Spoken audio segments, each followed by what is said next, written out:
Barbecue. Well, There. maybe You see, I'm videoing. I see here. There. Oh, nalayla yun anak, oh. I don't know why it's nalayla, eh. Yan, may karos dyan, oh. Yan. Of course, hindi ko pa natapos yung ano dahil marami masyado. Maraming pagkain. Yan, yung ating gulay, anak. Check natin yan. See? Yan, may mga bunga na yung zucchini natin, oh. Oh, look at that. That's Well, spinach. The one that you bought in the store and you just plant it. Yan. So, kakaulan pa so parang pumakit yung leaves. Yan. Marami pang ano dito, oh. Yan yung wild spinach. Yan. Ewan ko bakit nalayla ito. Ewan ko nangyari dyan. Broccoli yan, eh. Or baka ganun talaga. Parang nasobrahan din ng ano, ng laki.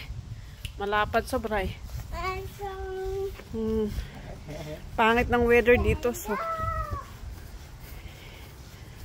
Tapos yun yung lumalaki na sila, oh. Yung pechay.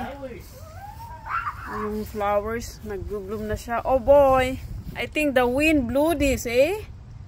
Did somebody do this? Which one? Or the wind? See? Wind. Oh, because last night is windy. happened? Ayan, oh. Natumba sila. Tumba sila, anak. You eating barbecue, aren't you? Like it? Like it? Oh yeah, it's from the wind, see? Well, It's bowing on the other side. Nagbaw sila sa banda dito. Yan.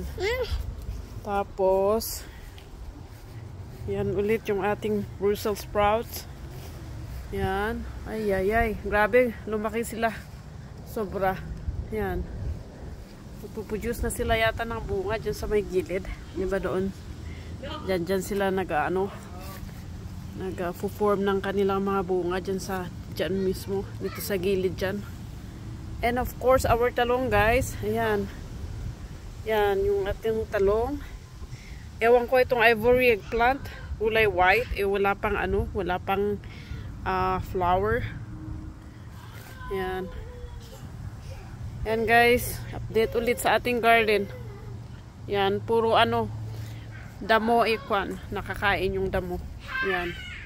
Spinach siya na wild. Pati ito nakakain yata kaso ito nakakain kaso ewan ko kung okay lang nakainin. Tapos of course yung natin yung kalabasa. Tapos meron dito ako tinanim na asparagus. Yan. Kumakain ako ng barbecue. And there, guys. Thanks for watching. See you again tomorrow. Bye-bye.